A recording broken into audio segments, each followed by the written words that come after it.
Hi friends. हाय मोदी जी, आपने थोड़ा वक्त निकाला उसके लिए बहुत शुक्रिया। आज तो मन करता है बस आपसे ही बातें करूं। नहीं नहीं नहीं सर, आप 18-18 घंटे काम करते हो, आप बातों में लग गए तो देश कौन चलाएगा। लेकिन हाँ, शॉर्ट में बात करते हैं आपकी मन की बात। जंतर मंतर पर जो कुछ भी हुआ देश और दुनिया ने देखा है। बिल्कुल सर, बिल्कुल पूरी दुनिया ने देखा। आप सोचो सर, देश के इतिहास में पहली बार दिल्ली के बीचों बीच युवाओं पर इस तरीके से पैलेट गन का इस्तेमाल, पुलिस और गुंडों की इतनी बर्बरता स्टूडेंट्स के ऊपर। अरे बच्चों ने क्या मांगा था? एक नाकाबिल मंत्री का इस्तीफा ही तो मांगा था। गई फिर से हमारी डेमोक्रेसी रेटिंग नीचे। और बच्चों पर कौन सा सरकार, सर आप ही बताओ, ऐसी इस तरीके की बर्बरता करती है? आप बताइए सर। कुछ शरारती बच्चों ने भद्दी भद्दी गालियां बोली। लेकिन मोदी जी, आप तो खुद ही कहते थे कि 2-3 किलो गाली आप रोज खा लेते हो, डकार भी नहीं लेते हो, तो अब ऐसा क्या हो गया? मैं ये कह रहा हूं कि भद्दी गालियां नहीं बकनी चाहिए, ये बात मैं मानता हूं। लेकिन अरे देश की शिक्षा व्यवस्था, युवाओं के लिए घटते अवसर, करप्शन और गबन का जो डंका चल रहा है, उस सबको देखकर अब लोग उत्तेजित हो जाते हैं, गाली निकल जाएगी। ये उनकी फ्रस्ट्रेशन है। अरे बड़े से बड़ा पेपर लीक हो जाता है, उसके बाद भी पेपर माफिया देखिए मोदी जी खुला घूम रहा है। तो ये हमारे देश को क्या शोभा देता है? ये सब किसी भी सभ्य समाज को शोभा न दे ऐसे शब्दों का प्रयोग किया गया। मोदी जी माफ कीजिएगा, छोटा मुंह बड़ी बात, लेकिन आप भी बात को अब खींच रहे हो हैं। अरे देश का भविष्य ज्यादा जरूरी है या 4 गालियां? मैं ये नहीं कह रहा हूं कि गाली बकी जानी चाहिए, लेकिन यह भी तो हो सकता है कि जेनजी ने गाली आप ही से सीखा हो, आपके करीबियों से सीखा हो। हैं एडिटर, मोदी जी को सुनाओ सुनाओ सुनाओ। देखिए मोदी जी, कोई कहता है गोली मारो सालों को, देश के गद्दारों को। कोई कहता है प्रेसिडेंट कलाम आतंकवादी था। अब्दुल कलाम भारत का राष्ट्रपति बना, लेकिन वो नंबर 1 का जिहादी था। पाकिस्तान को एटम बम के फार्मूले अब्दुल कलाम ने दिए। कोई गांधी जी को कहता है। इतना आदमी था, आप कहते थे कि जी बापू तो चरखा चलाता था, बापू की तो आंतें दुखती थी। जैसे ही कोई जवान लौंडिया दिख गए, और तेरी की आजा जा। कोई बीजेपी नेता संसद में बैठकर चिल्ला रहा है। कभी इन पर एफआईआर हमने नहीं देखा है। इनको तो आपके पार्टी की तरफ से हौसला अफजाई मिलती है।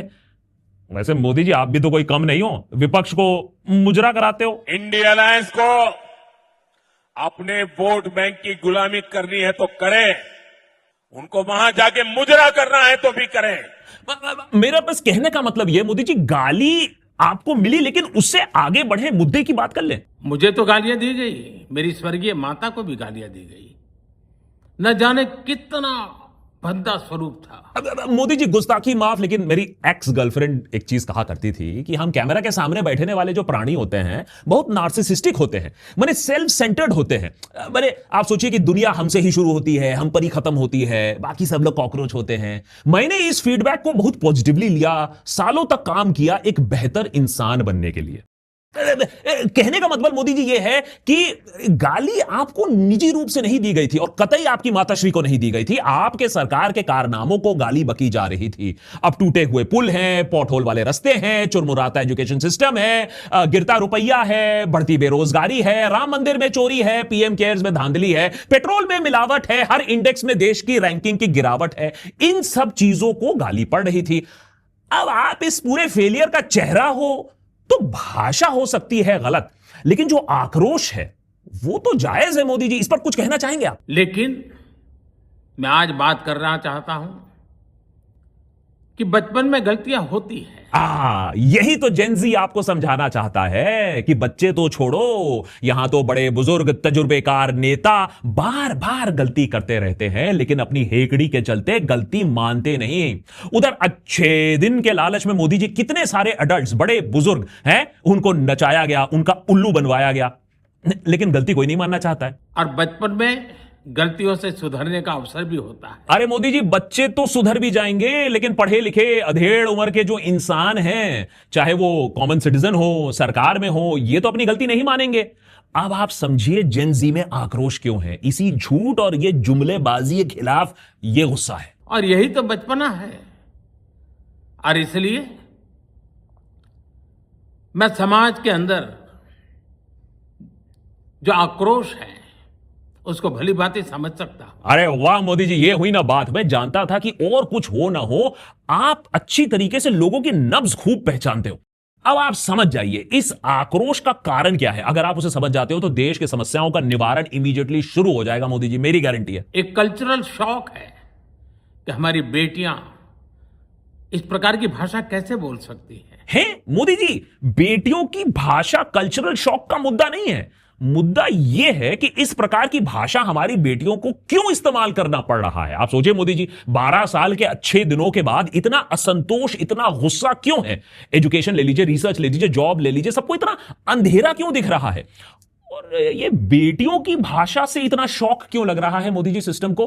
बेटे भी तो इसी भाषा का उपयोग कर रहे हैं, ये बेटियों पर फोकस क्यों हो रहा है। ये कैसी मानसिकता दिखा रही है। लेकिन समय है इन बच्चों को गले लगा करके राह दिखाने का। मोदी जी, अब आप सवाल का जवाब नहीं दे रहे हो, बुरा मत मानिए, लेकिन आप अब मुद्दे को अच्छी तरीके से भटका रहे हो। और आप तो रहने ही दीजिए, राह दिखाने की बात आप तो मत ही करिए। साइन बोर्ड की जगह पैलेट गन लेकर खड़े हो जाएंगे आपके लोग, FAQ की जगह FIR थमवा देंगे, काउंसलिंग की जगह देखा बजरंग दल भेज दिया। ऐसे काम नहीं होता है मोदी जी जेनजी के साथ। एक गुमराह बच्चे हैं, उनको राह दिखाना हमारा काम है। मोदी जी, इसीलिए कहा जाता है कि आप जेनजी को समझे नहीं हो, आप उन्हें आंक नहीं पाए हो। ये बच्चे गुमराह नहीं हैं। अब इनकी भाषा आपको जितनी भी आपत्तिजनक लगे, लेकिन ये एक गुमराह, घमंड में चूर, भटकी हुई सरकार उसको राह दिखा रही है। अकाउंटेबिलिटी, जवाबदेही, ऐसी क्या चीजें होती हैं सरकार को अभी सिखाया जा रहा है। ये अंधे नहीं हैं। शायद इसीलिए सिस्टम इन्हें FIR और कोर्ट के चक्कर में पीसना चाहती है। उनको सजा देना, अदालतों के चक्कर कटवाना, समाज में उनको प्रताड़ित करना, इससे हम परिस्थितियां नहीं बदल पाएंगे। ये शायद आपने सबसे सेंस वाली बात कही है मोदी जी, मेनी थैंक्स। आपको पता है मोदी जी कि बच्चों को जेल में डालोगे तो लोग और ज्यादा भड़क जाएंगे, परिस्थिति और ज्यादा खराब हो जाएगी।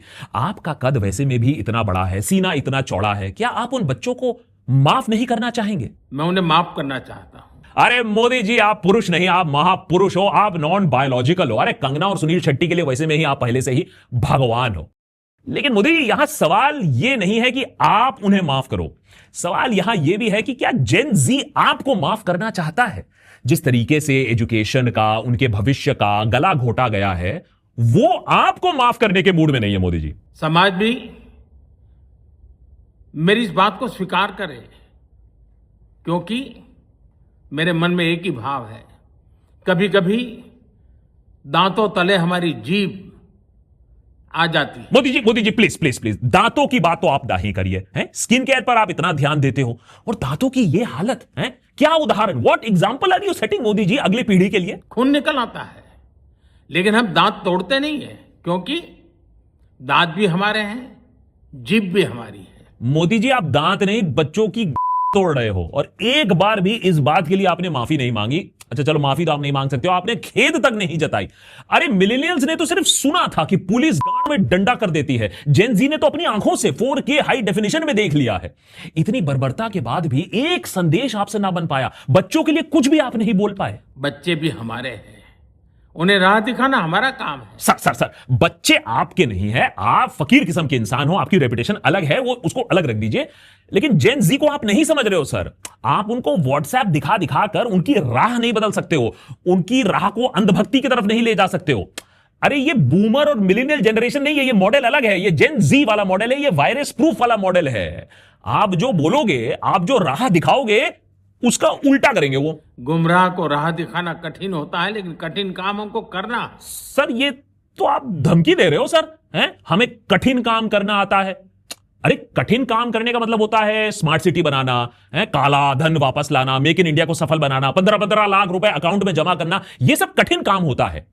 आप कहना क्या चाह रहे हो यहां मोदी जी कि जेन जी अगर प्यार से आपके पास ना आए तो आप टेढ़ी उंगली का इस्तेमाल करोगे, कठिन काम करोगे, तो इसका मतलब आप यही कहना चाहते हो कि आने वाले दिनों में इंस्टाग्राम खत्म, और ज्यादा FIR और ज्यादा डॉक्सिंग, 15-15 साल की बच्चियों तक को नहीं छोड़ा जाएगा, यही बोलना चाहते हो।